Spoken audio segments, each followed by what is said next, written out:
What was that sandwich? Kill them all? Ha ha ha ha ha! Good idea. I'm really angry. I think we're all really angry. There's lots of anger in this room right now. Yeah.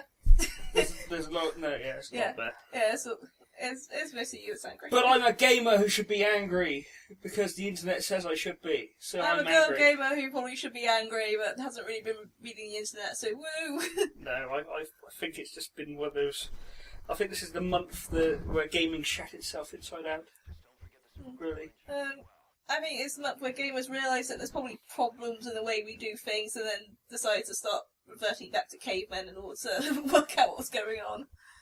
We don't have a clue what we're doing really, as a niche kind of, not a niche market, but as a group, as a cultural phenomenon, as a growing society or culture, whatever you want to call it, a microcosm. Yeah, that's good. So if you don't know what GamerGate is, neither do we.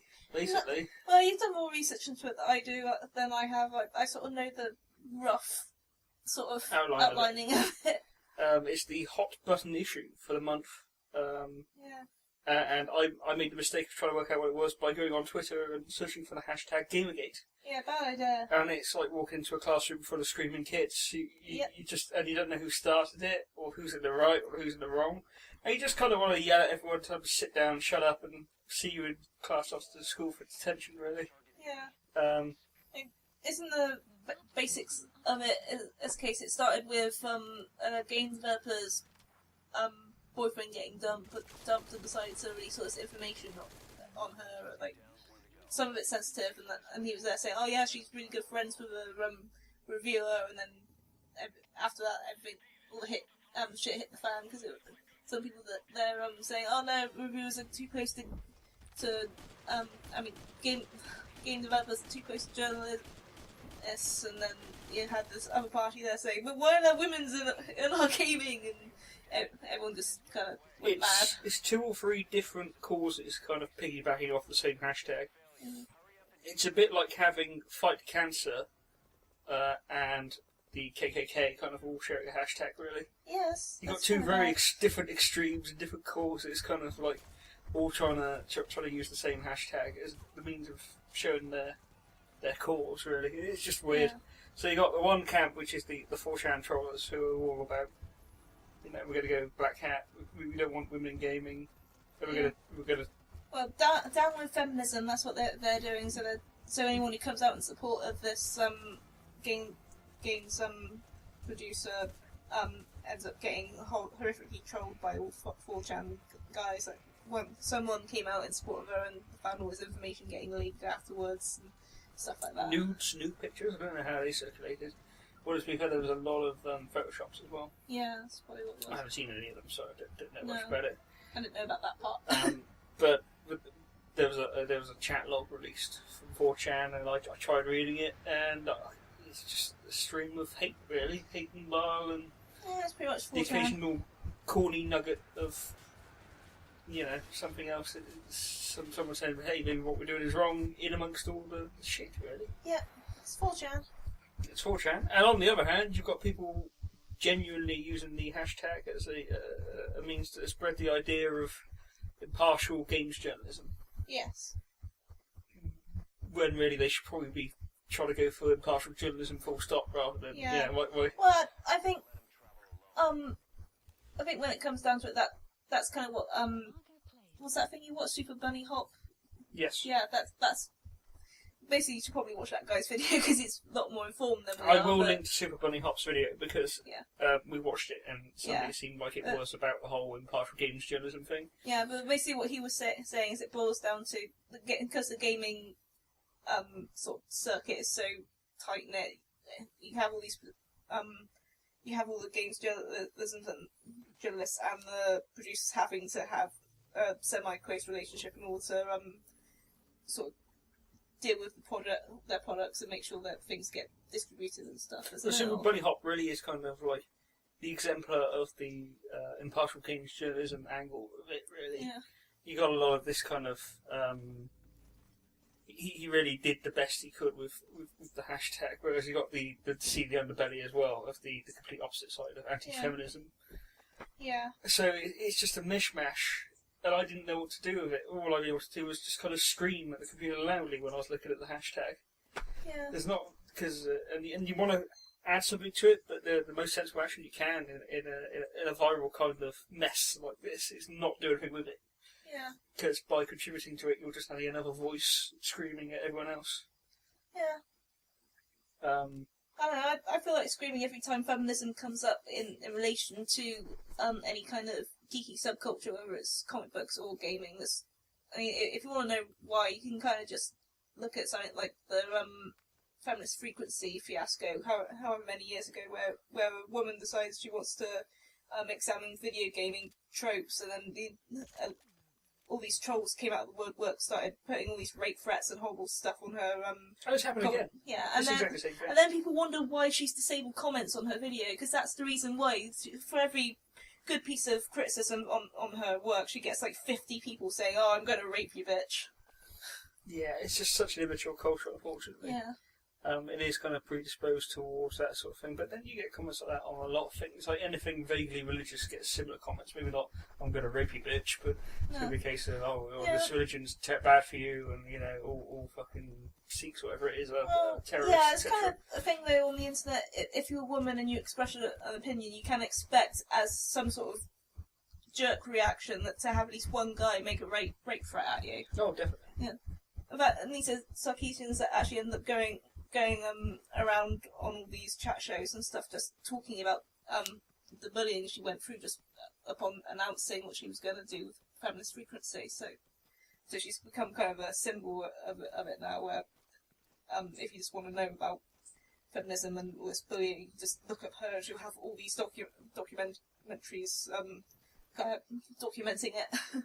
I mean, it's an interesting kind of angle, really, because you've got to think how in other media do you get anything where you specifically have people trying to make documentaries about feminism in films, for example? Or not literature. Not like the harsh reception of it. I think there's people who do a documentary about strong female characters or women who have made an impact on stuff, but you won't be you won't really see anything about people who've been treating these women as, well, giving them rape threats and threatening to murder them and do all these horrible things to them just because they're a woman who expressed an opinion on the internet. It's true. I know she does play up to it a little bit, though, Yeah, she does, but she plays up a little bit just so she can kind of get out the brand name, I think. But at the same time, it is a big issue that does deserve looking at. Yeah, but by who? Well, obviously, if this is a jerk reaction that happens whenever a woman becomes prominent in any kind of debate, then obviously sexism still exists, and that's something that needs to be addressed. Yes, certainly. Yeah. But at the same time, I know this is an issue that isn't exclusive to games. No, it's not. You get it in comic books as industry. well. Yeah, comic book industry is completely rife with it at the moment. DC Comics haven't got a clue what they're doing at the moment because they are. It's also a sign of the times as well, because if you think about it, originally DC Comics started out as being the equivalent of the Beano. It was quite campy affair where all the characters were doing kind of this extreme comic style thing. So one episode might be a shrink ray, or another episode might be Green Men from Mars or something. Mm-hmm. And then as the audience grew up, and some of those audience actually became comic book writers themselves. Yeah. Suddenly they're writing for what they perceive their audience to be, which is predominantly themselves, young males presumably. Yeah. In puberty. And unfortunately, DC's now in a position where they assume that that's their main audience, so you get all these horrible kind of over-sexualised imagery in comics. I don't particularly like it. I think it should go back to the days of being about kind of the sweet spot of the 70s, where it was about the detective fiction. Yeah, it needs to be about the story, not about pandering to your audience. The moment you're putting on your cover women in alluring poses, like with the Catwoman issues, like they had to drop a story where she was actually going to strip naked and dance around on Batman's garden.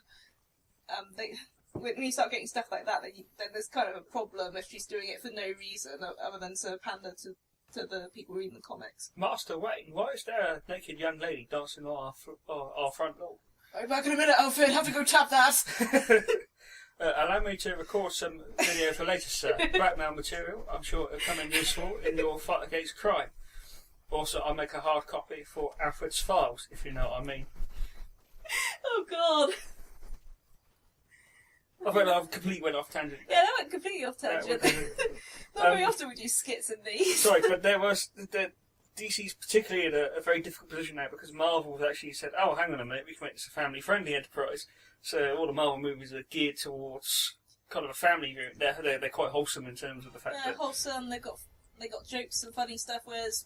DC hasn't got a clue. They're trying to be as gritty as possible. But they're not being gritty. They're being a teenage equivalent of gritty. Yeah, they don't know what gritty means, so they're just kind of assuming they're being gritty when really they're just making it the screen kind of dark and making everyone kind of moody. Well, yeah, Zack Snyder. I mean, he's particularly... That's an egregious example of comic book filmmaking, really. Everything he does is just comic books. That's kind of just what they're doing with the next Superman Returns movie, because every single picture so far is just everyone looking really glum and not really wearing any colours. They even got rid of Superman's little red briefs, and so his costume's basically just this really bland blue colour with a little bit of dark red. I mean, that's pretty bad in terms of the fact that gritty means brown, apparently. But I mean, we're getting away from the point that because Marvel have released this universe which is family friendly, suddenly you've got the juxtaposition of DC still focusing on this whole sexual aspect of their characters. We've got to sexualise all the female characters because our audience is still apparently teenage boys, Yeah, just look at what they did to Starfire. And then suddenly there's the feminism cropped up because actually a lot of women are suddenly getting into comic books because of Marvel, and they're like, actually, what's the competitor? What the hell's going on here? Yeah, well, ass and tits. There's been girls trying to get into comics even before Marvel, because just look at the Teen Titans cartoon and stuff like that. Girls have never been into comic books. What I'm just getting at is that there's been a sudden influx because Marvel have made it more accessible. Yeah, well, we got this a few years ago, again with the Teen Titans comic. But you had all these fans of Starfire and Raven, and the New 52 came along, so all those fans of Teen Titans think, oh, cool, we can have a look at this and see what Starfire's up to. And of course, he's their amnesiac that's completely not like the Starfire they knew, just there saying, I'm bored now, I want to sleep with you. Yes, kind of stuff. sex, big tits. Yeah. Let's go on with the sex. Yeah. Although, saying that, there are some good bits in the New 52. Like, I do recommend the New 52 Wonder Woman and the New 52 Batgirl. But aren't they written by Gil Smith? Only the Batgirl one. I'm not sure who writes the Wonder Woman stuff, but it's been good so far. Oh, cool. There has been the occasional bit where there's a random naked woman in some panels, but the story's been good. And Wonder Woman is basically what you would expect Wonder Woman to be. That's good to hear. Yeah. So, comics is getting there eventually, I guess. Yeah, slowly. DC might eventually... Really, it depends on who's writing it, but then DC is a messy, even in the comic books at the moment, because they've had so many people leaving them because of editorial control. Yeah, they're trying to kind of dictate everything, aren't they? Yeah, and they're not even sure what they're doing with the story, so suddenly everything changes but after all this setup that they've been doing. Like with Batwoman, where the writers really wanted Batwoman to marry her long-term fiance, and the DC had to, however many issues in, so he turns around and said, no, they're not allowed to get married. Yeah, I remember you saying, because it was a lesbian thing. Well, yeah, it's a lesbian relationship, but I think the DC editors just have a firm stance on no, our main characters aren't allowed to get married.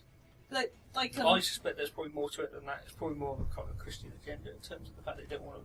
Yeah, that might be part of it, but there is also DC can't be seen to take a stand on certain things because by showing a lesbian marriage in their comics, suddenly that means okay, DC actually endorses the idea of lesbian marriage, and then they get all the complaints and they don't.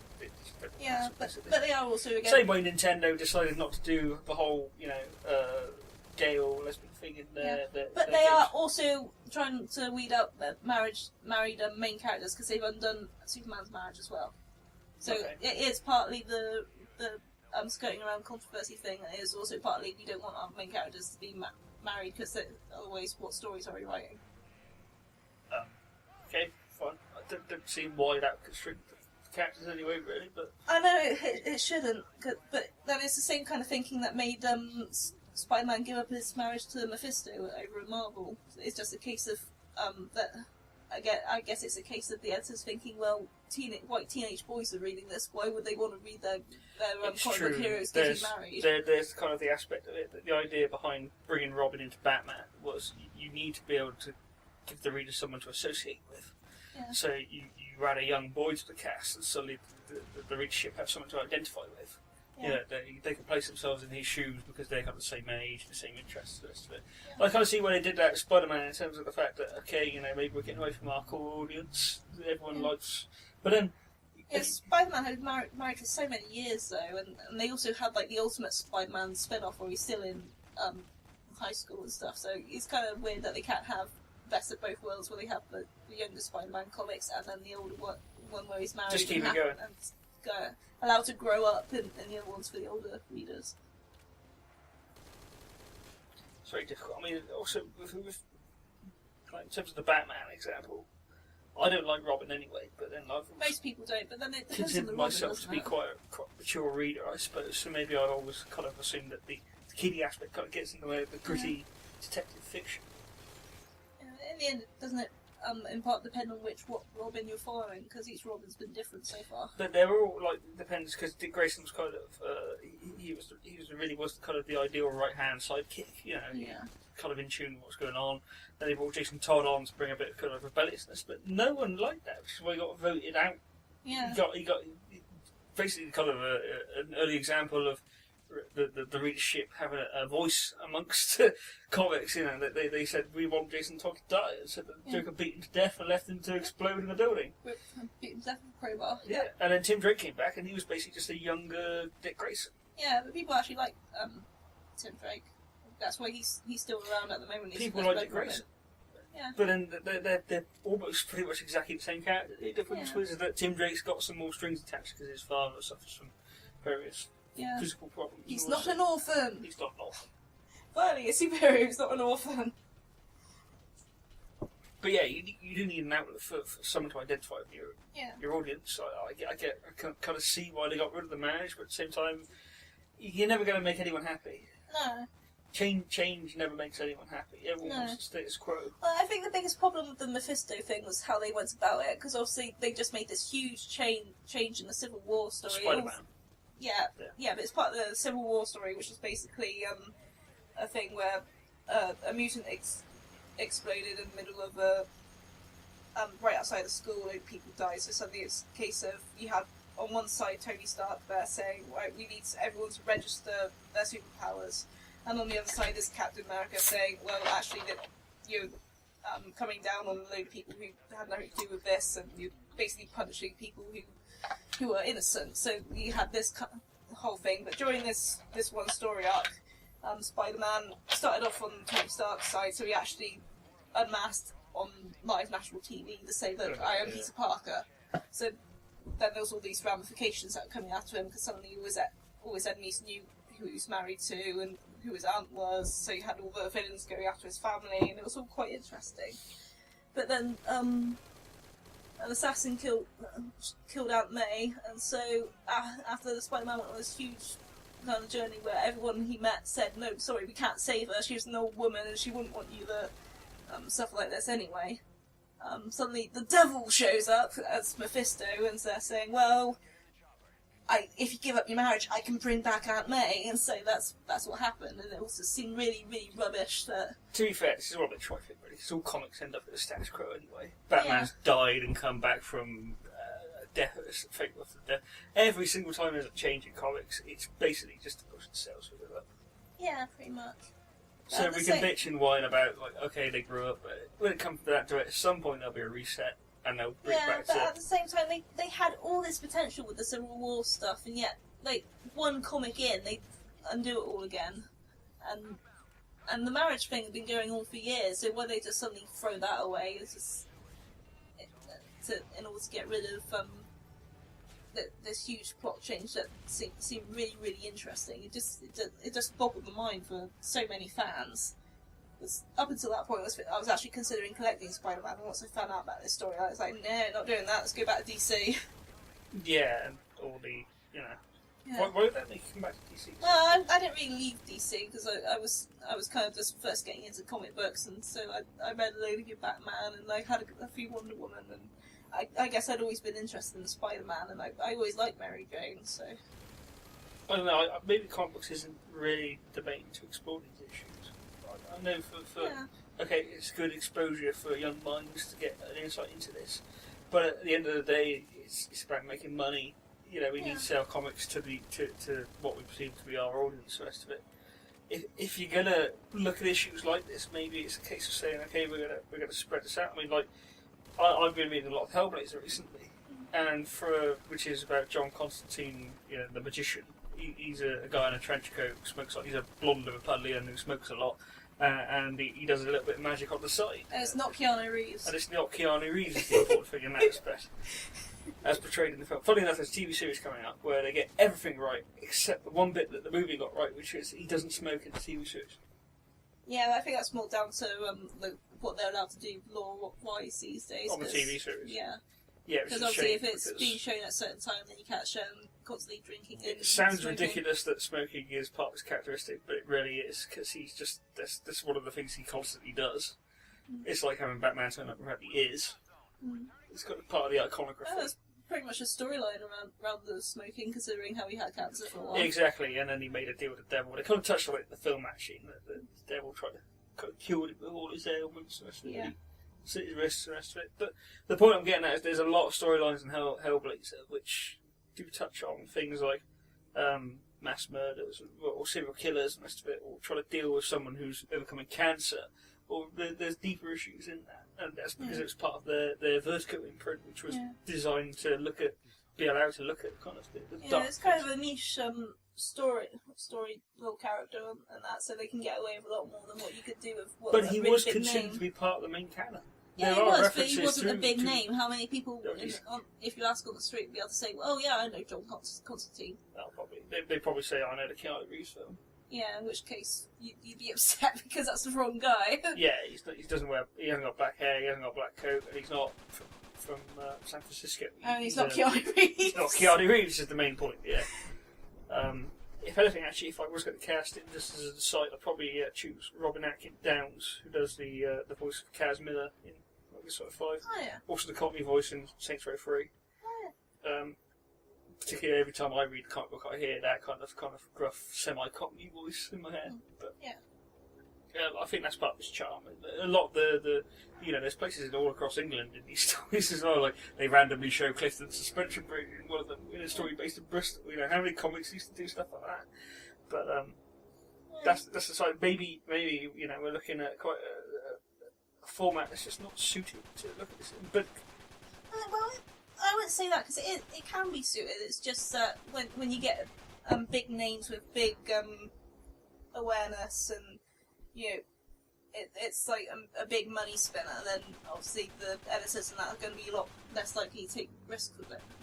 But obviously with a niche story like Constantine or whatever, then they can get away with that kind of thing. And here we go again, because as you've just pointed out, if I actually bring Constantine forward, New 52, they've removed pretty much most of the elements that made the original series so charming. Yeah. I can see why, actually, because I did read some of the later Constantine books, and he's married, and they've run out of stories. He's done everything. He's been there, done that. He gets hitched up with a younger woman. It's pretty much turned into EastEnders by that point. Yeah. And I can see how that would turn off an audience. Yeah. I don't read Constantine for EastEnders. If I want lots of people yelling at each other about domestic stuff, there's an outlet for that. It's British soap operas. So I can kind of see why they say it, but at the same time they did remove a lot of it. They turned him more into the kind of comic magicians like Zatanna and the rest of it. He's suddenly head of a team of other magicians, and for a character who's always been a loner. Yeah, that does seem a bit weird. Never really associated with all the other big names, the rest of it. It's a big change, but I haven't read any of the new ones, so I can't say that they're crap. I can't say that it's a load of arse and it's ruined the series forever.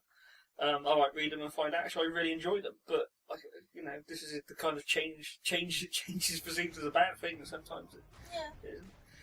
Unfortunately, feminism in video games is a change for the good, and it's going to come in eventually when the next generation of kids grow up and realise actually, we can start taking this seriously.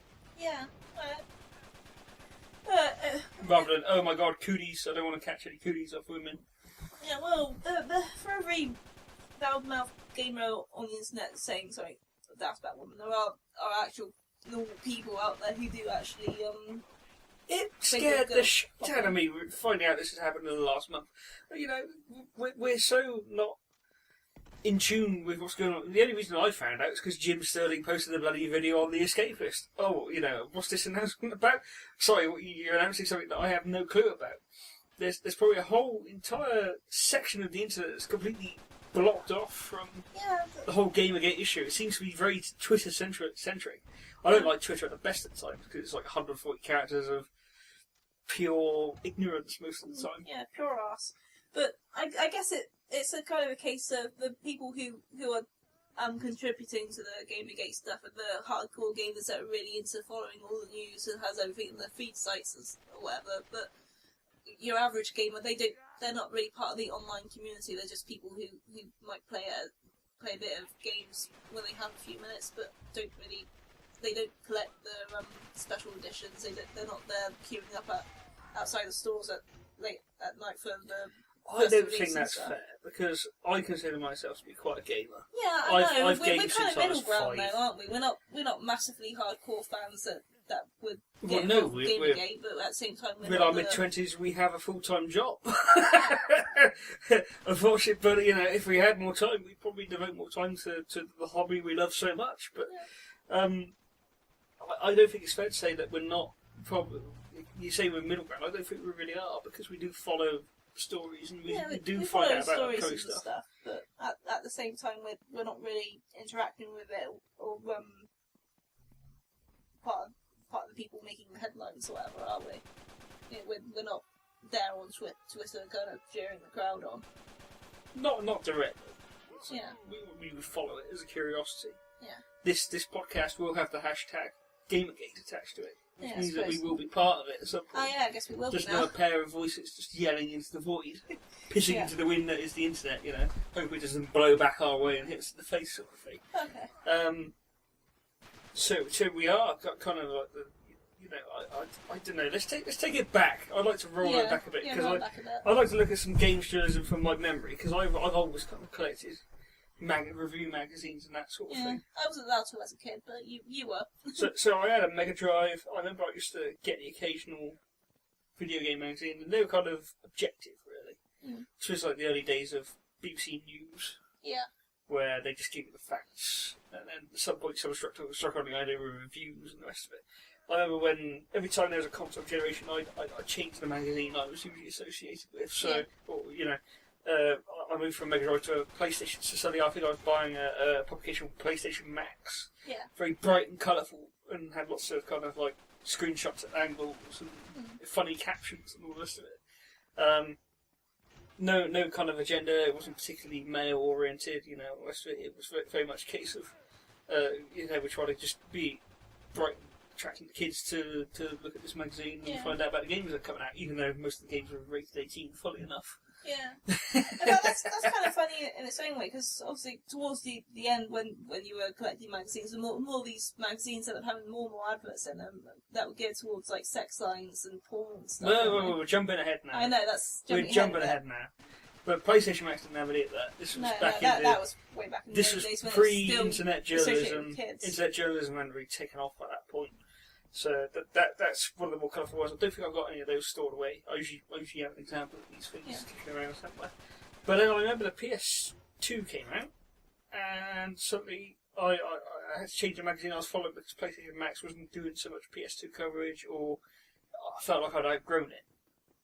And I moved on to PSW, which is a publication I don't think no longer exists. Yeah, PlayStation World or something. PlayStation World was originally better than they just shortened it to PSW. And the reason that magazine was cool was because they were one of the first ones to do a DVD that came through with the magazine.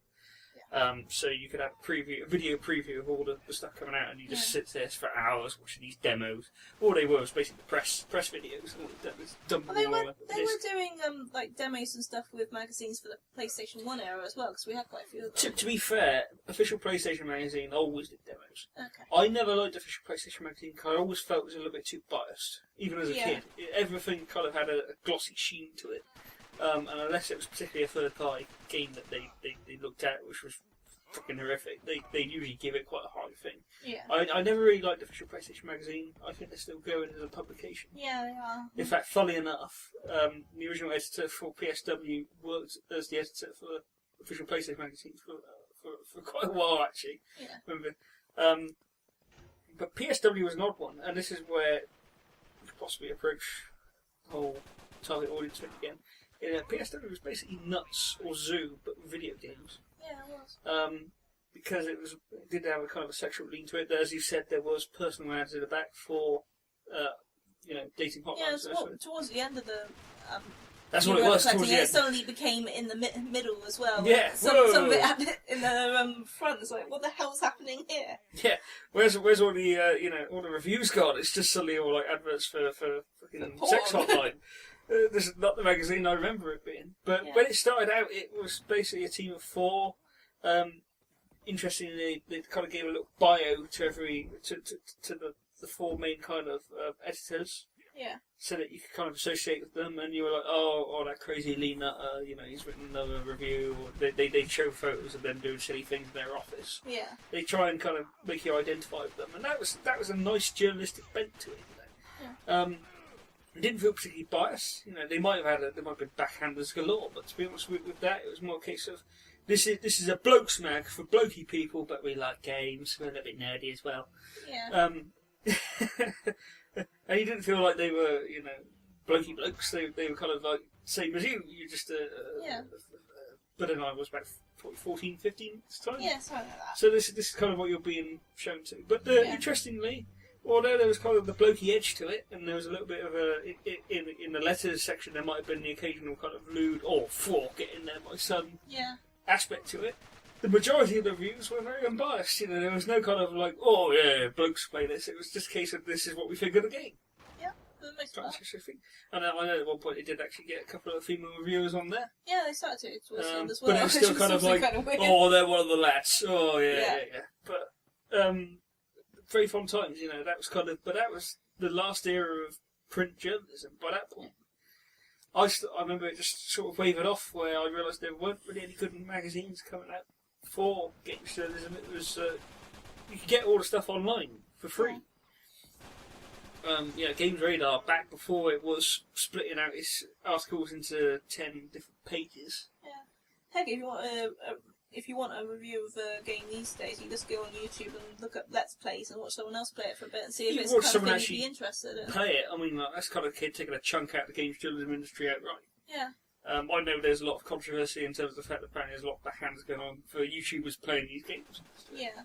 But it's evolved. I think I didn't know what publications are out now. I think there's one good games publication out that's printed.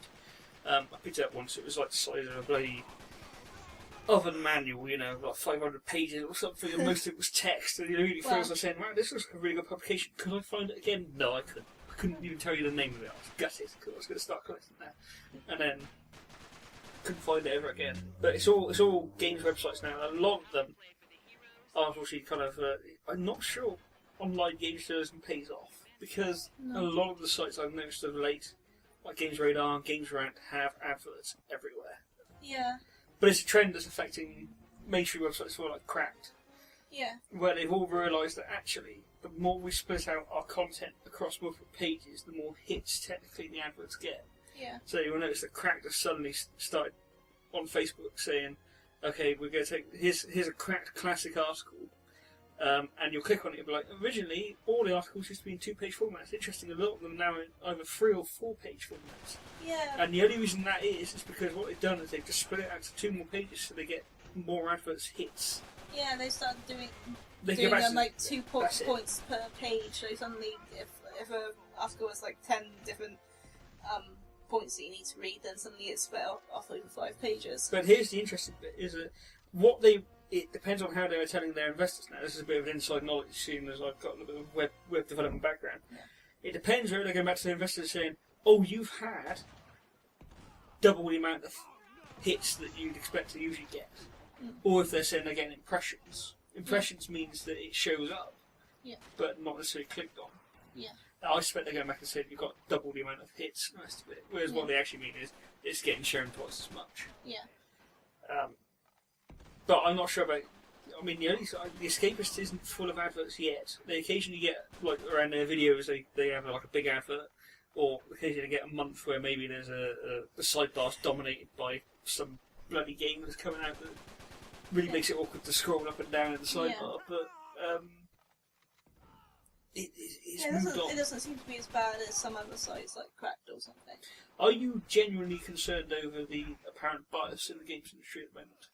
I can't say I am, but then I don't really follow game journalism that much these days. So if a game looks interesting, I'll buy it. But mostly, if I find out a game's out there, it's through YouTube Let's Players like the Oddcast or something.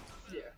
Would you see Yogscast? Would you say some maybe a couple of others? I don't know. I don't really go hunting for them these days. So most of my games news does actually come through whatever you happen to be watching at the time. So that's normally Yogscast. That's a little bit of a bias. Yeah, but yeah. I don't do my games based on Yogscast. I do look at sites. Yeah, I know. Well, if they're playing a game, it looks interesting. We'll then go onto the site and actually do some research into the game and maybe buy it. Interestingly, it's been a while since I've actually seen a review that made me think I'll buy a game.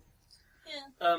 The game industry has kind of died up on the console side so much now that there's not been any big releases for months.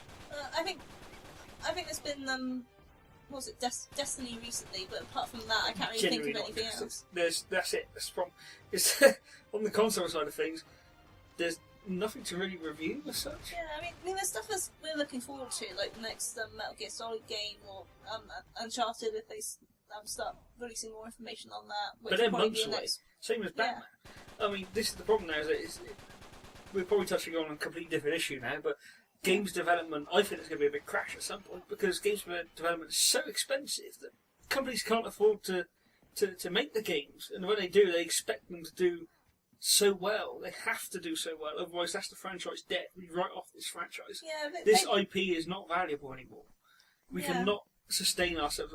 But it's all about graphics, and there's no need for it because they're going to do Grim Fandango HD, and that's going to sell like hotcakes because gamers who've heard about Grim Fandango or maybe seen a video online are going to say, actually, I'd like to play this, or the original fan base is big enough that they'll buy it. Yeah. It's not going to look fantastic. It'll look like Minecraft, but slightly smoother, probably. Yeah. But then that's another thing. Minecraft is selling so bloody well, and it looks like crap. And Microsoft have just bought them, apparently. Yeah. I'm not.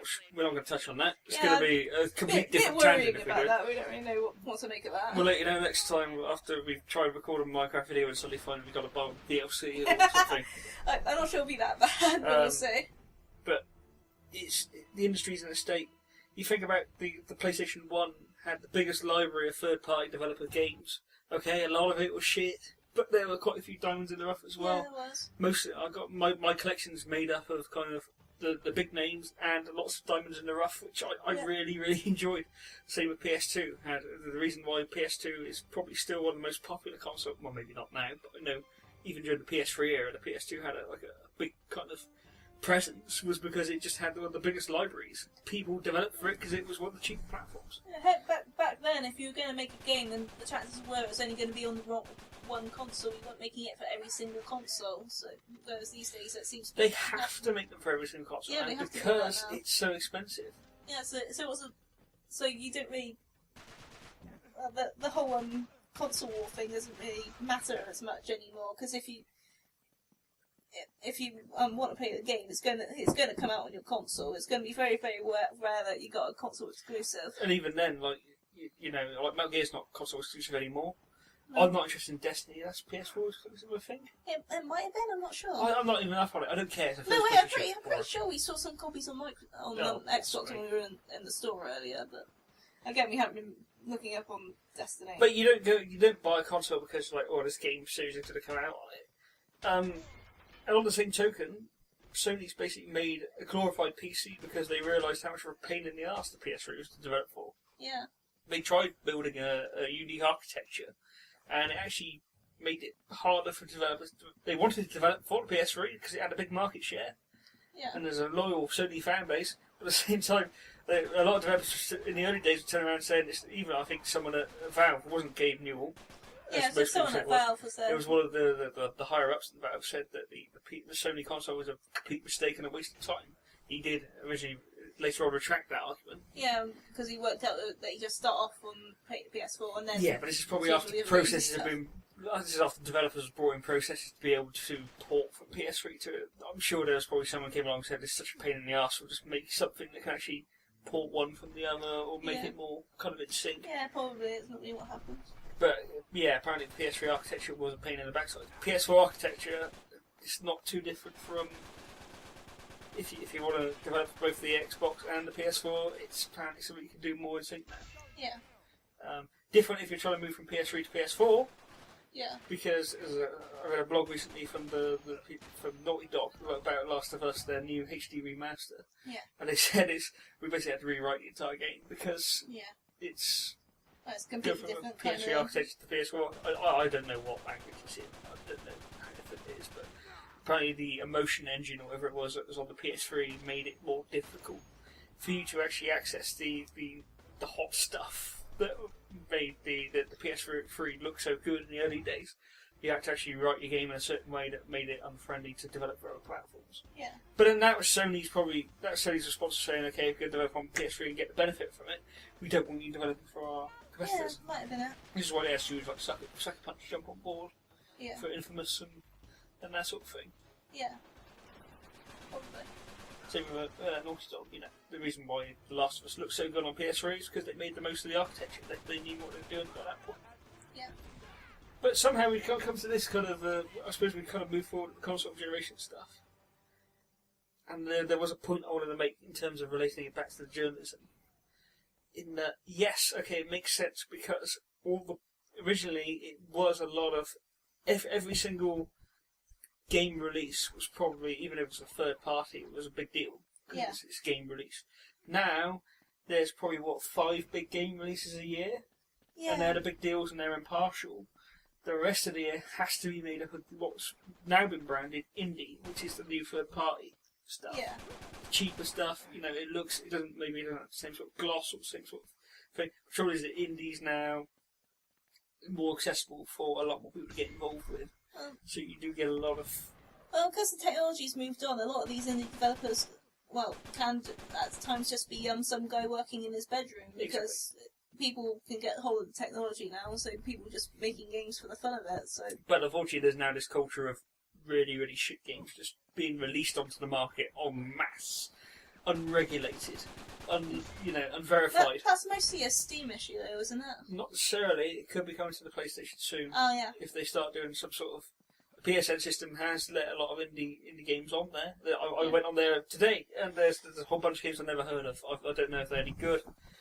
But what I'm going to get at now is that indie crowd are the ones who are going to be making the relationships and get pally with the reviewers, which has brought this entire issue in the first place. Yeah.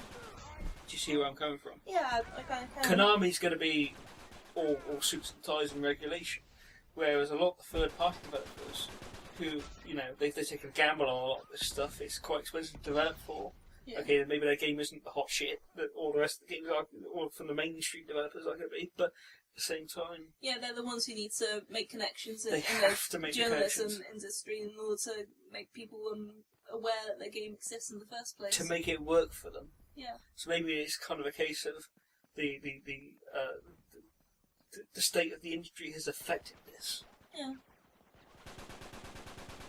Yeah, it's also a case of game journalists need content for their websites and things now, and if there's only 5 big releases in a year or whatever it is, then... There's only so many times you can report that Batman Arkham Knight's been put back another 6 months. You can't split that into 5 papers. Yeah. I mean, they get a lot of content every time there's a big convention, where everyone shows up and say, oh yeah, this is what we've been working on, but between conventions there's nothing. And sometimes you'll get 2 cosplay articles, because that's more content, they'll bleed it for everything as well. Here's a video from one of the stage shows, here's a panel, because there's not, the third party is no longer associated with the mainstream. Back on the PlayStation 1, all the third-party developers were just developers. So if a game gets released, it's official and big. And you just had shit games and good games. And now it's got to the point where you've got the mainstream, the big players, and everyone else. Pretty much. It's almost like 99%, 1%, but maybe that's an extreme. That's a bit of it. bit No, of it might extreme. be a bit of extreme. I mean, third-party developers do exist, but at the same time, you only ever really hear of the big ones like, what's it, Square Enix or... And to be fair, well, yeah, they are third-party, but they're still big players. Yeah, they're the bigger players, but most of the really big players, because in order to stay big, they don't really want to take huge risks on new intellectual properties. So they're just kind of making sequels after sequel for the games that made them big in the first place, like Tomb Raider, to be honest. Because whereas it's just a case of, well, let's just reboot the franchise and make sure we get more people in, but. Because as far as I'm concerned, I really enjoyed the last Tomb Raider game, but it did not feel like a Tomb Raider game to me. They could have just made that about anything, but they slapped Tomb Raider on it because that would make more people buy it. Yeah, exactly. It could have been a completely different franchise. Could have been about... in fact, it probably would have had more impact if it wasn't for the expectation of Lara Croft being in it. They could have quite easily just said, okay, here's a new IP, and it features this woman who's got to learn how to fight for herself. Yeah. And that would have had a bit more impact to it, I think, actually, in terms of the fact that we don't know this woman, we're learning with her. Yeah. But because Square Enix is saying, well, we got the franchise, and the other people who've made Tomb Raider, we want you to make a Tomb Raider game. Yeah, it's kind of... I still think it's a shame they couldn't have just kept it Tomb Raider as the way it was, like, the same sort of Tomb Raider one character, where it's just, like, the female James Bond, each adventure has nothing to do with the last one, kind of thing. I wouldn't be surprised if the original draft Tomb Raider, the reboot, had nothing to do with Tomb Raider whatsoever. Yeah, but then they... Because it's almost like nothing to do with yeah, the original it really is nothing franchise. to do with it. It probably might have been publisher pressure. Yeah, You know, okay, we've got this license, you're not actually using it right now, but you probably rewrite the story you've got to feature a rebooted Lara Croft. Yeah. That kind of makes sense, doesn't it? But I see the same thing with Uncharted 4. Yeah. I've seen suddenly, oh, hang on a minute, now we've got this very deep Last of Us storyline going on that's been super popular. The next Uncharted is going to be dark as hell. I don't really want a dark Uncharted. I want the whimsical kind of Indiana Jones fare. Yeah. Well, that's kind of what the stories are like for these games that made you fall in love with them in the first place. So when they suddenly start messing with the formula to We're back to change is a bad thing, aren't we? Yeah, we are. We're back to this whole thing about... I mean, it's the same with the movie industry at the moment with DC's movie stuff. Like, all the Christopher Nolan movies were really, really good. So They're that's changing hands now. We've got another Batman coming along. It's not necessarily a good thing because it's not one we're familiar with. Yeah, but it's more a case of the last Superman movie when they brought out, they decided to Nolanise it and try and make it as dark as possible, despite the fact that that's not who Superman is. Superman All Stars was acclaimed because it was brightly coloured. It was quite all about the whimsy of this alien boy coming to the planet and learning how to be a true American. But it was brightly coloured with blues and reds and occasionally white, but mostly yellow. It's the primary colours in your face. Well, the thing about the big three of DC is that they're each supposed to represent an ideal. Batman is justice, Wonder Woman is truth, and Superman is hope. So then to have a character who symbolises hope go along and start murdering people and wrecking the entire city, it's kind of a bit jarring. So I think that's what most of the fan complaints were. I was quite upset with that as well, actually. I didn't like that at all. It'd be like Batman giving up on the fight of crime, he said, knowing that that's exactly the storyline. That's exactly what happened. Suddenly, my girlfriend died, I'm going for 8 years, bye! What hot jewel thief, I'm back! What was it Kevin Smith said in that legendary podcast that I'm going to link to in the description? Some lines of what he would have actually done is look over the mantelpiece at his parents and be like, oh, damn it, I'm going back out there. Yeah, pretty much. I had a bad night. It would have been like 8 minutes later, 8 minutes later, not 8 years, that's it. You're right, Mum and Dad, I better go out there and help my city. Oh, Ralph Garman is such a legend. Yeah. Garmy for life. Yeah, he was right. Dude, that's where DC just... They kind of don't have faith in their own franchise, really. Yeah. That's a story for another time, probably. This is probably an argument for another day, but maybe we can just do a separate podcast on this. And the DC doesn't know how to handle their own characters, unlike Marvel. Yeah. You fucking raccoon, really? Yes, it worked! Yeah. But, back to games. So now we've analysed and solved the problem with games journalism, which we didn't. Actually, just point out the fact that maybe we just kind of discussed it. we've touched on the fact that the industry's moved on and made everything super expensive. Yeah. I'm holding out for that crash, by the way. You know, I think it really is coming that the industry will just fall in on itself. Yeah, at least the mainstream will, and then suddenly indie games will rise, and everyone will be playing this piece. I don't know. I think maybe it will clatter out. Either it will just die off to the point where we're going to have maybe 2 games a year, or it will go the other way and they'll say, actually, let's just do lots of early titles that actually have some depth to them. I think it'll be kind of a mix. Like the big market will crash, and so suddenly it's costing so much that they're only doing 1 or 2 big things a year. So suddenly they have all these big companies looking for whatever they can to pump stuff out. So they have to start buying up little indie developers and just kind of cashing in all the stuff they've It's kind of what happened to Square Enix and Eidos, wasn't it? Because Eidos had Tomb Raider, and then they bought IO Interactive, which is Hitman. Yeah. So Square's kind of got this weird kind of mash of all the best of the PS2 stuff at the moment. Yeah. Because the industry is falling under, and they're like, okay, let's grab a load of properties Yeah, and start selling that's shit. the thing. Square Enix was Tomb Raider was originally Eidos, wasn't it? So Square Enix was mostly a case of, well, our games aren't as popular in the West, let's buy some Western developers and try and cash in on them, and then well, we see how well that went. Square Enix is interesting as well, because they don't really know where they are right now. What was it John Trump said? We're a bunch of guys in the 90s with 90s money. We don't know. We don't know what to do with it. We don't know what to do with it. Money. It's 90s money. We can't spend it. It doesn't have any value. It's 90s money. Because apparently at some point they released an RPG that was pretty much their traditional Final Fantasy fare. You know, it was pretty much a copy of the original kind of 90s era Final Fantasy stuff. And it sold like hotcakes. And it came. Unfortunately, there was a report on April 1st where Square Enix said, "We don't understand why this has sold so well." Yeah. And I thought it was a joke, but everyone apparently thought it was a joke. But that was seriously Square Enix saying, "Oh my God, you mean you want the old stuff? You want the we stuff? didn't know that. You want the stuff that people actually enjoyed? We thought you wanted this one linear corridor affair with like a cloud strife you can really imagine yourself fucking, you know." We thought you wanted lightning. We thought you wanted a cloud with a vagina. Yes. But we didn't. We wanted more. We wanted more fun stuff. We wanted to explore. We wanted characters we could fall in love with and tell stories about them and adventures for them to go on and to be part of that adventure. Yeah. That's all we want from a video game, really. Yeah. And maybe at the same time not be such a dick about it. Yeah. Well, I kind of laugh women. at. I think it was Spinner was going over some of Square Enix's press releases over what was it, Final Fantasy 12 or 13, where they're saying, "Oh yeah, our Japanese gamers, they like the corridor. It's safe. it gives more storytelling possibilities." No, it just means that the storyteller has more control over what they're showing. Yeah. You know, we don't believe that we can tell a story effectively if there's too much decision on the player's part. Yeah, but that's the whole draw of video games in the first place. That's a case of you putting it in your own input and then watching how that affects everyone. Interestingly, isn't this exactly kind of what happened to Mass Effect 3? Yeah, it is. In that there was a story that was told by the player, and then everyone was really upset, and suddenly that was taken away from them at the end.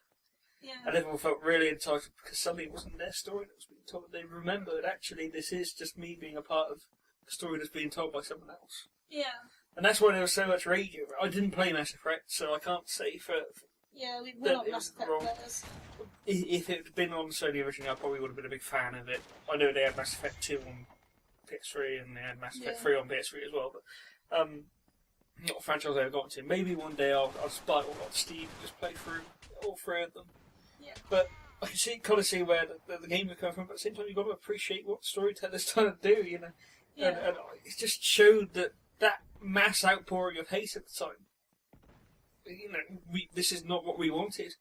And they had to reply to it by doing the best they can by trying to tack on like an extra DLC ending sequence or whatever it was they did. It'll be like, just shows how much the internet has actually become so integrated with the culture of gaming. You know, they're side by side now.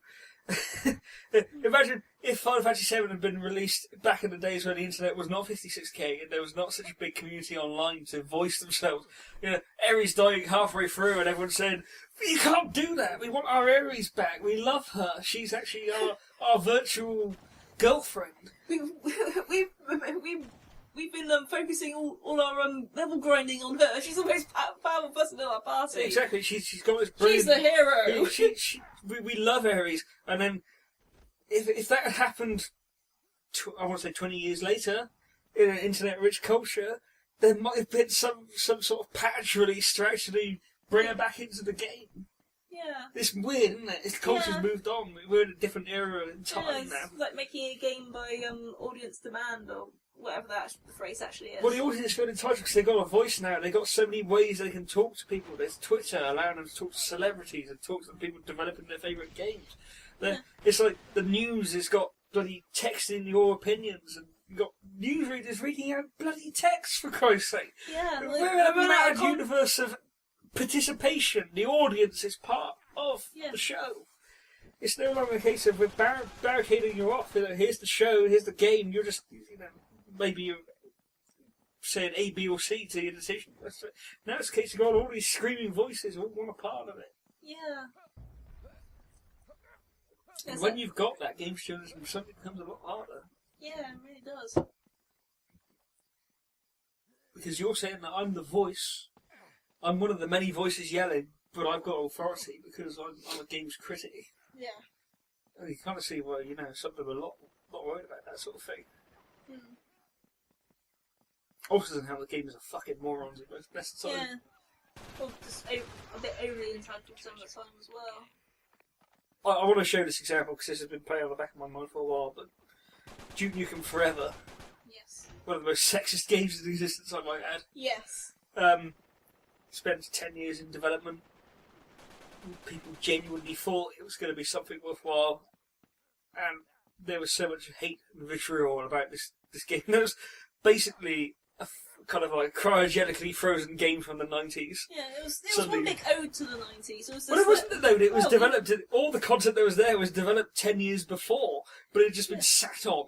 Yeah, well, they did throw in references to some of the later stuff that happened in gaming. Like, there was actually references to Halo and stuff, but for the most part it was just a case of, well, this is a game from the 90s. It's been brought forward to, was it 2012 or something? 2012, 2013, something like that. Yeah. Oh, it was the 2010 certainly.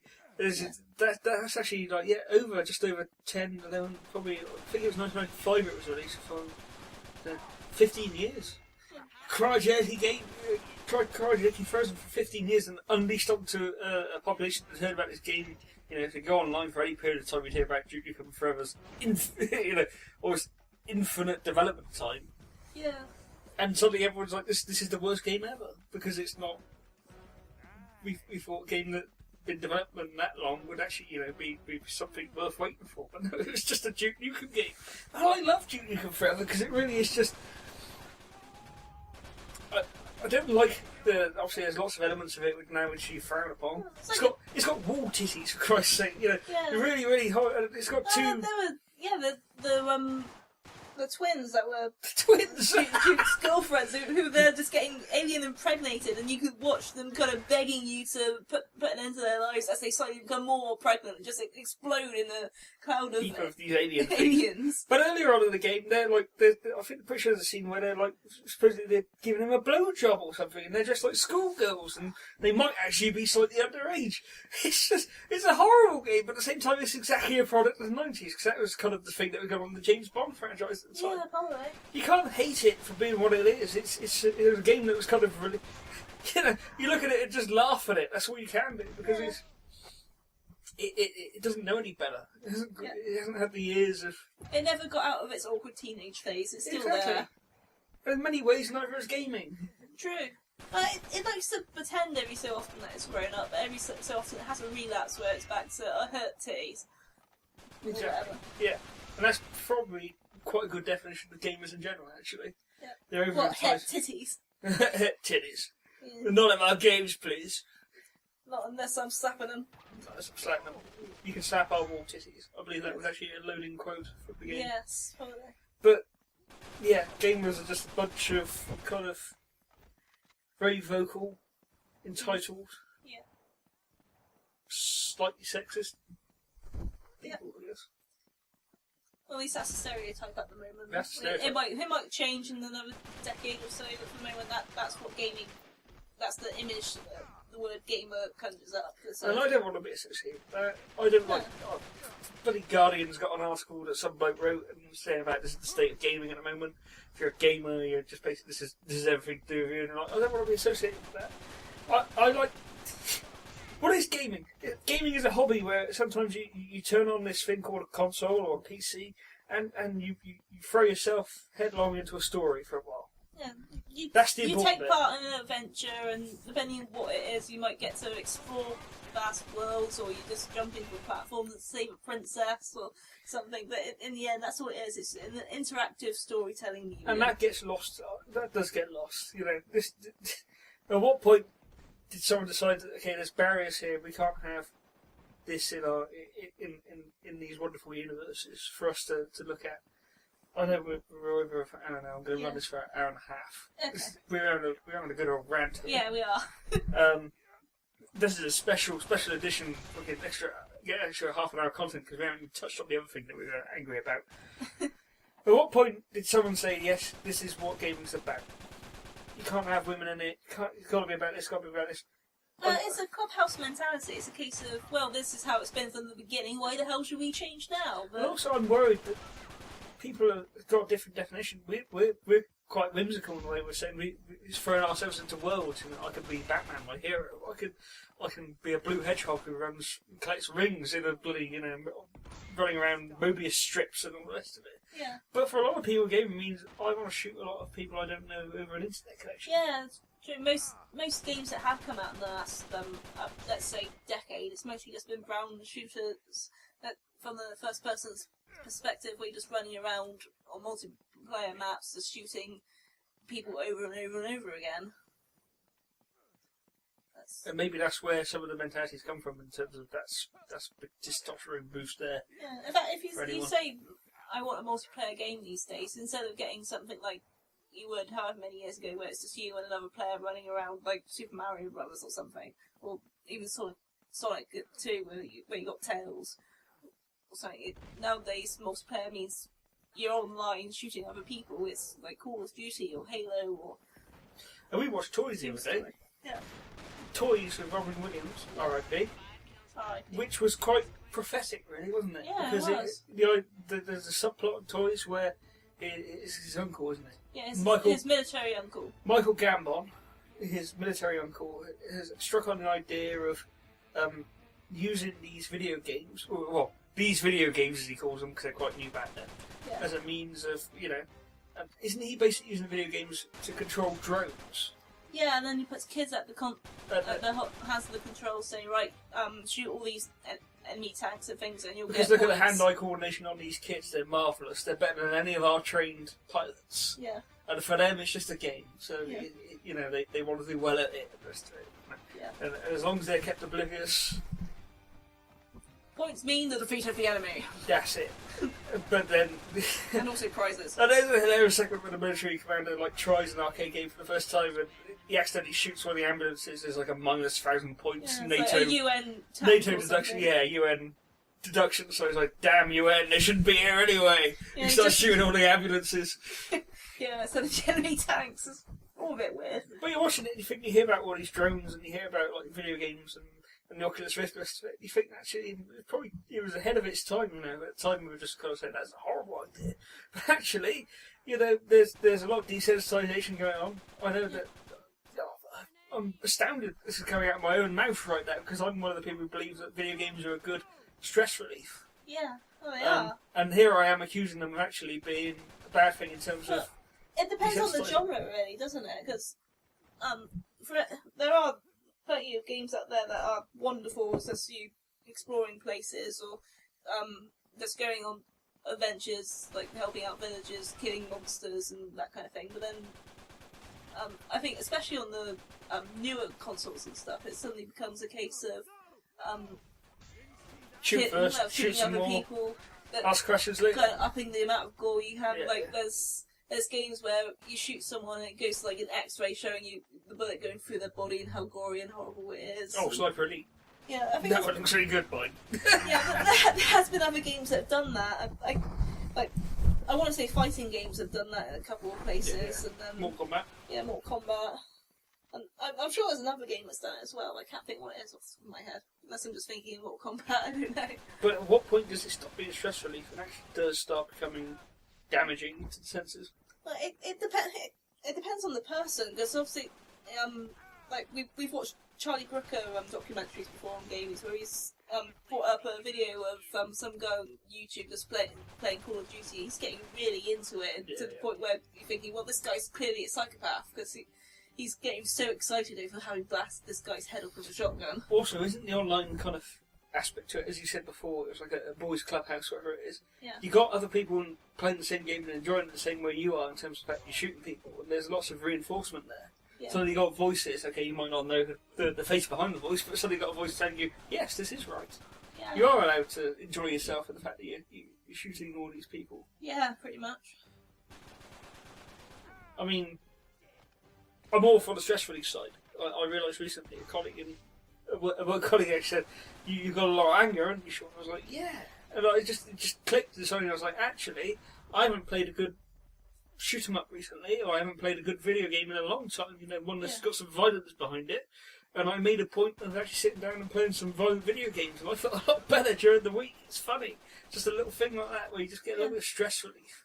I mean, I'm not one of these people who pretends that like the people in the game are my boss or someone who's pissed me off or anything like that, but just the sheer act of like shooting against these pixelated people, these polygonal models, it's just enough to... It's not just venting rage and stuff, it's just suddenly a case of, well, suddenly I'm doing something proactive because I'm earning points for doing a certain action, and that feels good, and so therefore it makes you feel slightly better. So it's not just a case of I'm angry, I want to hurt something, it's a case of I'm putting my rage into doing something proactive. Yeah, that can be considered constructive in a certain sense. Because I swear at video games all the time. You probably heard me, I was like, you bastard! I was like, killed on Medal of Honor. Yeah, I've heard you do that several times. In fact, you've heard me do that several times. That's it. It's just, that's what they're there for. You've got an outlet to swear at. The game doesn't care that you're swearing at it. It's there to be played, so, you know, you can swear at TV as much as you like. Yeah, but I played Metal Gear, well, a Metal Gear game for the first time the other day. It was the Metal Gear 5 prequel game, but at the same time it was me playing it for the first time, and of course I'm not used to Metal Gear control scheme, so I'm there trying to make him do something, and of course he's not quite doing what I want him to do. Like, I want him to start crawling on his belly to go into an event, but instead he's getting out of the hole, and then I'm lying on top of where the hole's roof is, instead of actually going through the vent. So I'm there saying, no, Snake, do what I want you to, and you're there saying, well, it's not his fault, you're just being incompetent. Okay, so I don't know how these controls work. I didn't know that Snake's got this stigma where he can't actually crawl into a hole. He's got to stand up and then walk into the hole and then get on his belly. Yeah. It just seems ridiculous. Yeah, it's funny when Metal Gear's kind of it's all for the realism, and it's trying to give you these big open worlds that are more realistic. But at the same time, Snake doesn't know quite what to do when he brushes up against an object. Yes. Now that's been an old one. That's been for since Metal Gear Solid on PlayStation. He's never been able to kind of quite go down a level while on his stomach. Yeah. And yeah, that's one of the stigmas that's kind of in the new games where it does break immersion. Same with Metal Gear 4, like they said, you know. Yeah. Even though Metal Gear Solid 4 looks amazing, you got some good bits in it, there's still the whole thing that you can't crawl over a level that goes lower, whatever it is. Yeah. You just get hung up on scenery sometimes, or... Yeah. Yeah. I think I did quite well at my first attempt at a Metal Gear game, even though I did end up giving up and stealth halfway through and saying, you know what, fuck it, there's too many guys around here, I'm just going to kill everyone until I have a chance to run and hide. Metal Gear Solid 5 does seem to be very difficult, mind. I'm having trouble with it myself. As an aside, the YouTube video version of this will probably feature some footage of how not to play Metal Gear Solid 5, courtesy of myself, and then followed up with some footage from Uncharted 3. Yeah, I've pulled off a load of videos that... Yeah, I'm not sure which ones you've chosen for that, but... Mostly the model maps, where they've just got no textures, the rest of it. But okay. I'm sure we had some good games on there. But Metal Gear Solid 5 is difficult. Yeah. But very gory as well. You know, it did put me off a couple of times when you shoot someone and they're like crawling backwards, there's blood spurting everywhere, and you're like, oh, actually, God, I wish I'd tranquilised the guy, except I ran out of tranquilisers. Yeah, it really had so much. Oh dear, I think that was a big tirade. Did we actually solve GameGate? No. No, we just kind of pointed out what the problems were. We haven't really come up with any fixes, but then Is there a solution? it's not our field. It's not our field. Well, It's not anyone's field. It's just a big.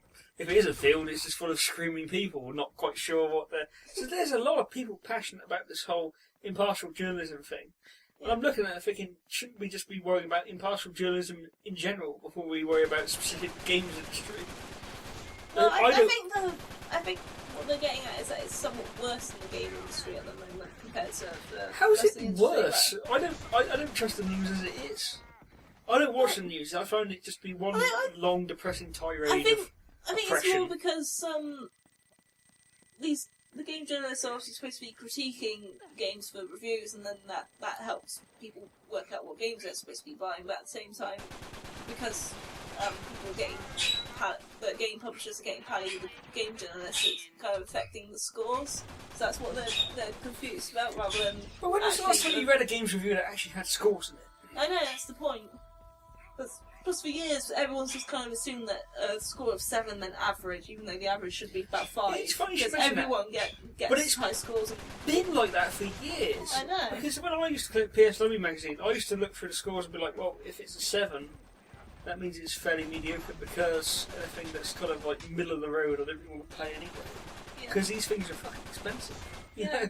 I don't want to shell out 40 quid for something that's going to be a 5. Yeah. So you're like, well, 7 upwards is kind of a good area. You know, you think, okay, I'm going to go for a higher end. Yeah, if you went actually flip through the magazine, pretty much every single game they were reviewing, unless it's like this big column of little games at the back, then every single game is going to be about 7 at least. Because it's probably just above average. You know, they're not. But that and the game publishers are kind of paying for the exposure, so they expect you to bump up the price a little, the review score a little bit. It kind of depends really on how many ethics the journalist magazine. I'm giving it that has myself. I'm looking through and I'm like, okay, I want the 9 and 10s. Occasionally an 8. But then there's probably quite a few 7s in my collection as well. If you go back through the old PSW scores and the rest of it.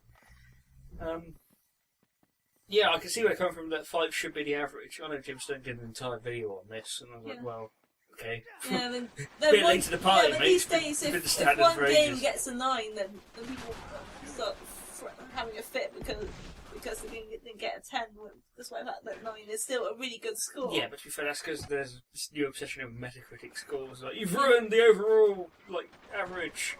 The amorphous blob score has been ruined by your one taint. Yeah, something like that. We try to get the thing. Like I remember saying with Evil Dead 2, if you go on like Rotten Tomatoes or something, I think there's like one bad review. It's got a 99% score, and everyone hates that one person. And to be fair, that one review was done pretty much out of personal hatred for the film. That they just didn't get it. Yeah. And it did ruin the general kind of. But then that just shows the bias, doesn't it? Yeah. I'm not sure where I stand. I thought 7 is average, you think? 'Cause I always kind of believe that, 7 isn't average. 7 is the top cream, really. 7 just means that these are the ones you should definitely be looking at. Well, that's the way it should be, but at the same time, it's pretty much guaranteed that everyone's going to get, well, at least the big publishers are going to get at least a 7, because they kind of pay off people to get the actual bit. At least that's what you think if you're slightly cynical, like me and half the gaming.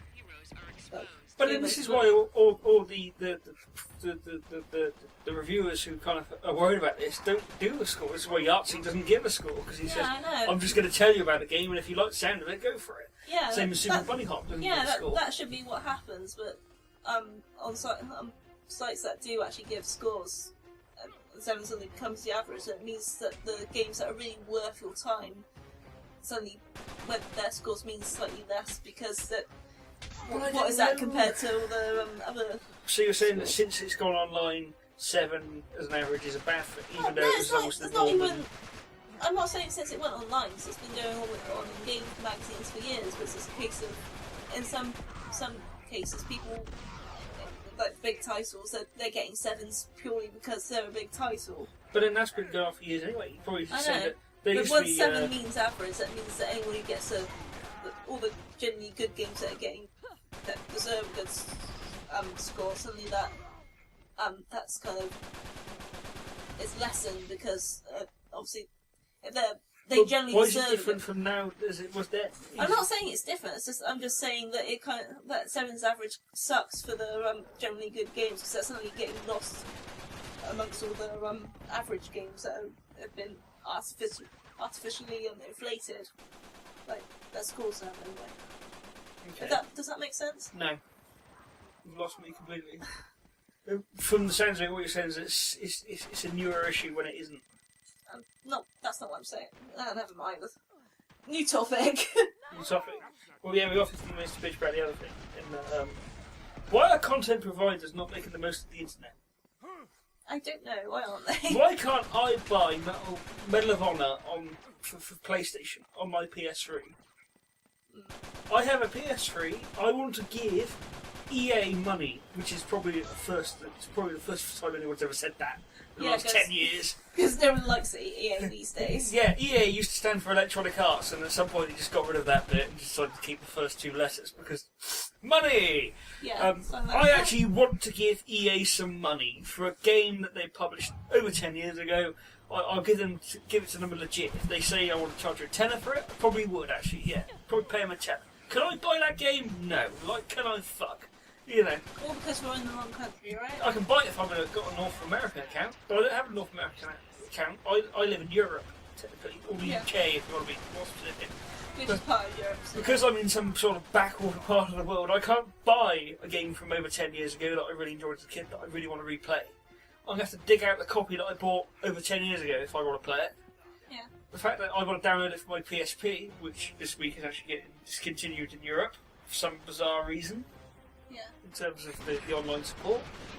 I've actually, so I can't buy a thing to download from my PC. What the hell is going on here? I can buy Siphon Filter 1 and 2, Siphon Filter 1 and 3, but I can't buy Siphon Filter 2 for PS3. Why are we not in this utopia where I can buy any game from the last 20 years on my PS3? Why do borders still exist for digital content and stuff? Because it's the same for like movies and things. Because point in hand, I've literally just ordered a copy of Great Race. Yeah. One of my all-time favourite films. Jack Lemmon as a proto-Dick Dastardly, just cackling at Tony Curtis for 2.5 hours. Hilarious stuff. Cannot buy it in England because there's some sort of stupid licensing agreement. It has to be released in North America. So now I've bought an import Blu-ray. I've actually paid legitimate money for this Blu-ray. Hopefully it's going to go to the content provider. I'd rather give it to them directly. I'd rather just buy the Blu-ray off the people providing it. But I have to buy it for an import thing because they don't sell it in this country. yeah. Same as Royal Flash. Royal Flash with bloody British. Sorry, dear. I'm just having a rant here. Yeah. No. Bloody Royal Flash, which is a British film about a British hero, British actors, cannot buy it in this country, North America. Go, Sam. Go. Say what you're going to say. Recent controversy on one of my all-time favourite shows, basically, is the Avatar: Last Airbender series, Legend of Korra. I've been trying to get into it. It just does not turn up in this country. I think the stuff that's actually showing on TV at the moment is still season 1, despite the fact America's on just finished season 3, it's waiting for season 4. Legend of Korra has recently turned into an internet-only show. They're not showing it on the networks anymore, but they're posting the stuff online as an internet thing because they realise that most of their audience is internet people. So, but can I watch it now? It's on the internet and not an American thing? No, because they put you have to go to the American version of the site, but every time you go onto the American version of the site from the UK, you divert it onto the UK site, which doesn't have it. This is a ridiculous situation. I know. We're living in the future where there's not a limited bandwidth, admittedly, but resources, digital resources. I can talk to people in New Zealand and Australia and stuff. We have fun. We talk to each other, but can we watch the same stuff? No, we can't. Kind of. I don't see a reason for it, really. And this is a thing that's always bugged me. I remember back when I was in the university course, one of the modules was ethics, digital media and ethics and the rest of it. And I had to read some government paper about content providers online and the rest of it. And they were so vague. Not at one point did they ever define what a content provider was. You know, they didn't say, okay, it could be an independent person, or it could be a network, or it could be anything like that. And they said, well, content providers will have to, you know, make sure they got accessible. Not at one point did they ever say content providers better make sure they got their entire catalogue online, because people might want to throw money at them. Yeah. God forbid I actually want to give you the money legit. I'm going to have to do it illegally. You're making us criminals. Yeah. They wonder why piracy suddenly becomes a problem. It's because we can't get hold of it in the country, despite the fact we're there trying to give you money. I mean, in order to watch the stuff, I have to watch these shows illegally, but I want to give money to the creator so it can keep making this show I love. So I'm there buying the art books, I'm trying to buy like the comic books and stuff just to give them some money. Disclaimer, Sam doesn't actually download the shows, he streams them. I stream them, yes. So when you say illegally, you mean it's not the point is, I'm not permanent. supposed to be watching it, but because I'm in a country that apparently no one wants to give the stuff to, despite the fact that I'm there saying, look, I have money and I love your stuff, please can I watch it? This is a ridiculous situation. I'm begging people to take my money here. Yeah. I want people. I want Lupin the Third in this country. I want to be able to buy all the movies and all the dubbed like series and stuff. Can I? No. I got there's region 1 DVDs I can import, and which means I need a region 3 DVD player. I don't want that. I want to just be able to give you money so I can have a copy of this thing that I can watch, or maybe rent or something. Just watch temporarily. I just want to just take my money. It's so frustrating. There's no reason First for world it these problems. days. I can't give you my money. That's a really weird first world problem to have, because we're living in a capitalistic society. They should be on this stuff, saying, oh, you want something? We have it here. Give us your money. And it's not even about supply and demand or anything. It's not a case of, okay, there's not a big demand for it. Like hell, it's so cheap to do storage these days. Just make it available, and you'll find that people just buy it anyway, because we got a bit of spare cash, and I'm intrigued. Colour me intrigued. I'm going to try something new for a change. Genuinely upset with this. This is ridiculous. Sony said they're going to get the entire back catalogue online at some point. Well, they haven't done it yet. Yeah. We're still waiting for it. I looked for the PS1 offers earlier, and I was thinking about they got a handful, maybe. Oh, what are we going to do, Sammy? I don't know. Just whine into the internet. Yeah. Just piss into the internet again. Yeah, but if enough people do it, then eventually the people in charge have to notice the amount of piss coming up to their windows. So we should probably do something about that. Possibly. I don't know. Well, it's been 1 hour and 22 minutes. Should we make the most of the last 8 minutes by doing some plugs? Yeah, okay. What have we been doing recently? You're working on a project. Yeah, so it's pretty much the same as last time we did one of these, Yeah. but I'm working on a project. You've had the World Tour stuff going on, but in 5 weeks' time it's going to have to go in hiatus. 2 weeks' time. It's 2 going weeks, in okay. hiatus. 2 weeks in hiatus. But then that means I'll be working on a different project, so you'll see some more stuff on my DeviantArt account. Basically, the bottom line is, for any plugs, it's going to be www.PAYNEful, PAYNEful.co.uk, and there's a feed right at the top of the homepage, which gives you all the Twitter tweets. Yeah. In fact, while you're on that site, you might as well look at our back catalogue of projects we've been doing, like all the Tales of Sin. Everything gets put there. Everything gets put there. Yeah. I know we've got to work on Tales of Sin at some point. I've got a week off coming up in a couple of weeks. Yeah. So we might get some stuff done. Yeah. Or not. I might just spend a week. Well, we have the majority of the next Tales of Sin page written. We just need to kind of fill in a couple of missing scenes and That's it. make sure it reads alright.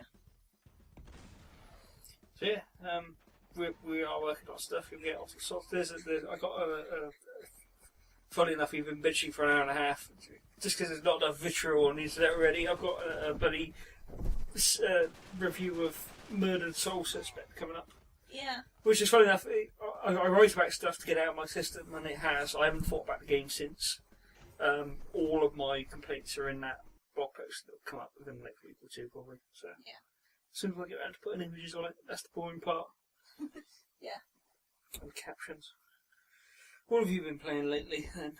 I haven't actually touched video games in a while because No. I've been trying to do all the comics stuff. You've been doing comic stuff. You've been artistic. Huh? Oh, you've been artistic. Yeah. Did you say- Sorry, for a second there I thought you said narcissistic. It's like, what? No, I haven't. Narcissistic. I thought you might say. autistic. I'm not autistic. And I've been playing Medal of Honor Frontline because I had a bit of a nostalgia trip. Yeah. Among Sherlock Holmes and other bits and pieces. Yeah. Oh yeah, talking about just going back to the whole idea of change being a thing that people don't like. What was it about Peter Capaldi as the Doctor?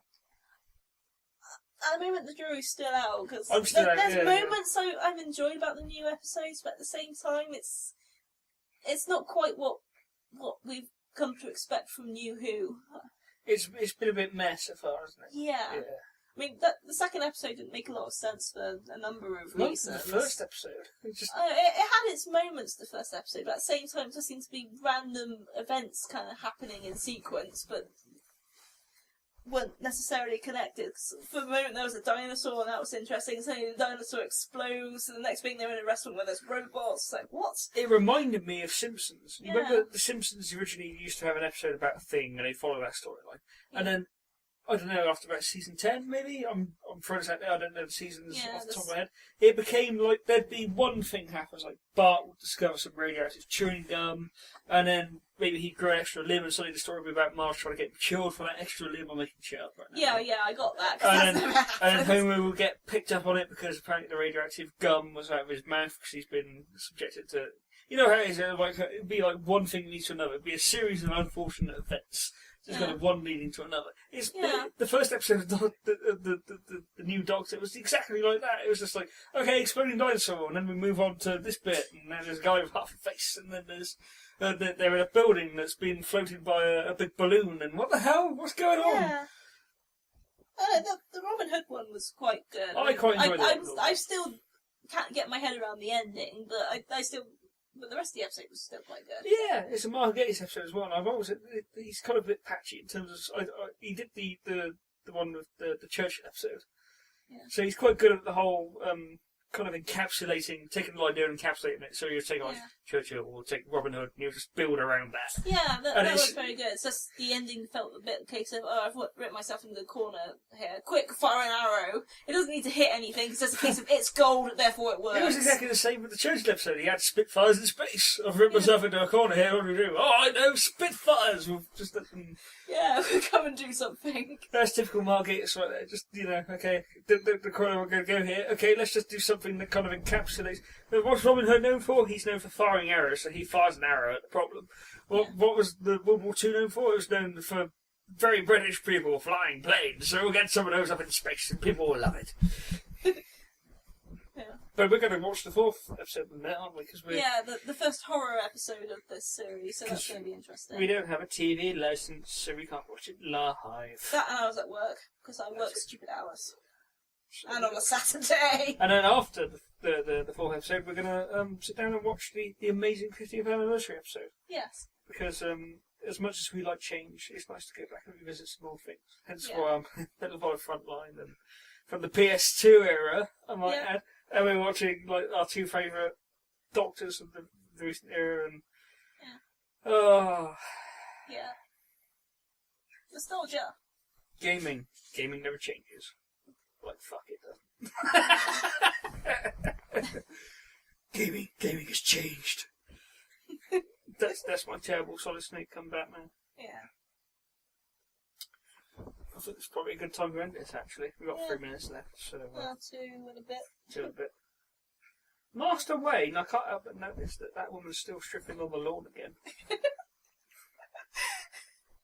Can't talk over it. Also, there appears to be quite a muscular man just kind of stood there, just stripping off right now. Oh, Mr. Wayne! Oh god, this is kind of really weird. I thought that was Bruce.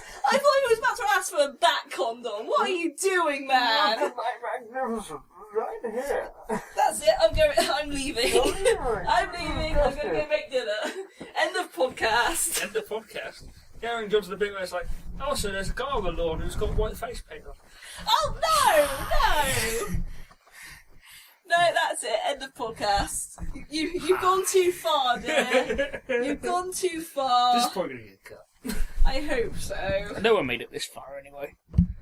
It's Some made this people far. might have that. Made it this far. I just imagine the Joker, Catwoman, and Bane naked on Bruce Wayne's lawn. Having a really messy threesome, or Batman still rushing through the mansion because he still thinks it's just Selina out there. Why are you naked? Why are you doing my lawn? Why didn't you invite me? Who the hell are these guys? Who are you? It's like a really weird term.